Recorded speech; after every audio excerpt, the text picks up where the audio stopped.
Senti anche tu di avere il cuore ferito? Quella sensazione di vuoto che ti attanaglia nei momenti di silenzio?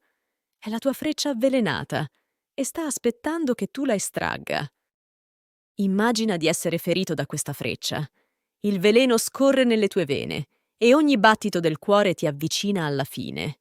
Eppure, invece di cercare la salvezza, ti perdi in domande futili. Chi mi ha colpito? Perché? Con quale arco? Il tempo scorre, prezioso e irreversibile, ma tu rimani paralizzato cercando di dare una spiegazione al tuo dolore. Questa è la potente parabola che il Buddha ci ha lasciato. Non è forse la perfetta metafora della nostra vita? Ogni giorno siamo bombardati da informazioni, richieste, aspettative. Tutto ciò che ci distoglie da ciò che veramente conta è il veleno che scorre nelle nostre vene. Ti sei mai fermato a chiederti: cosa sto cercando? Cosa mi renderebbe veramente felice? Queste sono le domande che contano, le uniche che possono estrarre la freccia avvelenata dal tuo cuore.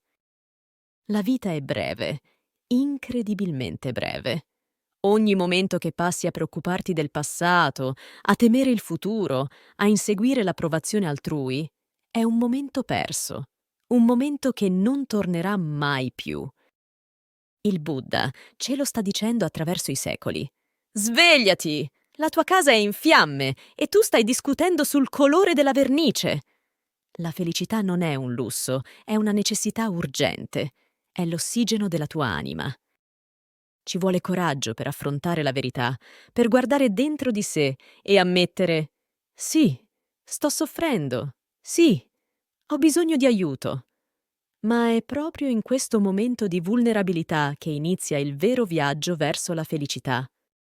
Immagina di essere in piedi di fronte a uno specchio. Non uno specchio qualsiasi, ma uno che riflette la tua anima. Cosa vedi? Riesci a sostenere lo sguardo? O distogli gli occhi temendo ciò che potresti scoprire?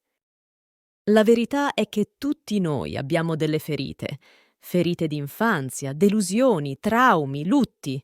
Queste sono le nostre frecce avvelenate. Ignorarle non le fa scomparire.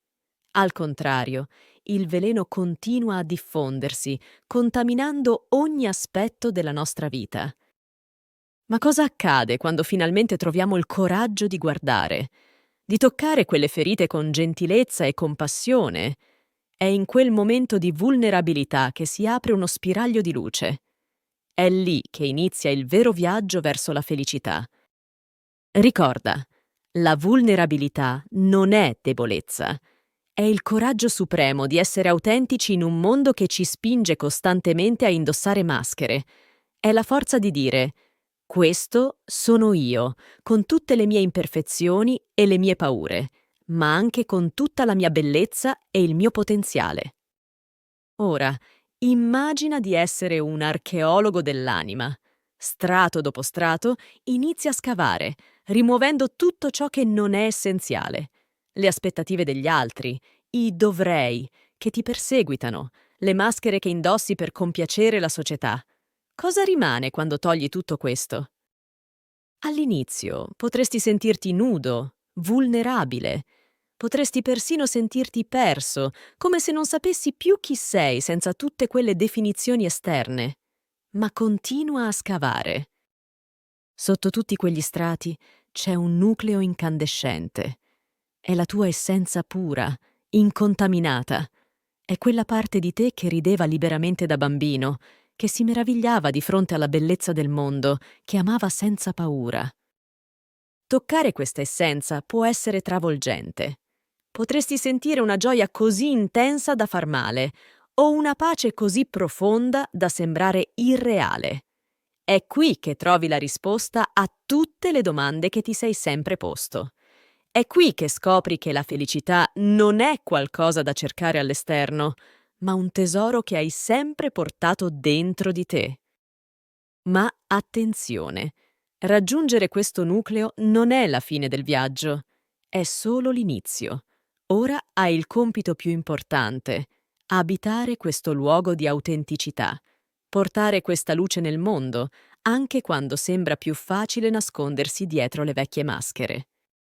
Ricorda, Ogni volta che scegli di essere autentico, ogni volta che agisci a partire dal tuo nucleo essenziale, invece che dalla paura o dalle aspettative esterne, stai estraendo un po' di più quella freccia avvelenata. Stai guarendo non solo te stesso, ma stai anche mostrando agli altri che è possibile vivere in modo diverso. Questo è il vero significato della parabola del Buddha. Non si tratta solo di rimuovere la freccia, ma di trasformare la ferita in una fonte di saggezza e compassione, di usare il dolore come catalizzatore per una vita più autentica e significativa. Il tuo momento è adesso. Non aspettare un altro giorno, un'altra ora. La freccia è dentro di te, il veleno si sta diffondendo, ma hai il potere di cambiare tutto, proprio ora. Fai un respiro profondo. Senti il peso di tutte le preoccupazioni inutili che ti porti dietro? È il momento di lasciarle andare. È il momento di estrarre la freccia. La parabola della freccia avvelenata non è solo una storia antica. È la tua storia, la mia storia, la storia di ogni essere umano che cerca di trovare un senso in un mondo caotico e in continua evoluzione. Oggi, in questo preciso istante, hai l'opportunità di cambiare la tua narrazione, di estrarre la freccia, di guarire la ferita, di abbracciare l'essenziale. La felicità non è una destinazione lontana. È qui, ora, nascosta sotto strati di distrazioni e paure. Hai il coraggio di scavare? Di affrontare il dolore per trovare la gioia? Ogni battito del tuo cuore è un dono, un'opportunità. Non sprecarla con domande inutili. Vivi, ama, perdona, cresci, estrai la freccia. La tua vita vera, autentica, meravigliosa, ti sta aspettando. Namaste e che Dio ti benedica.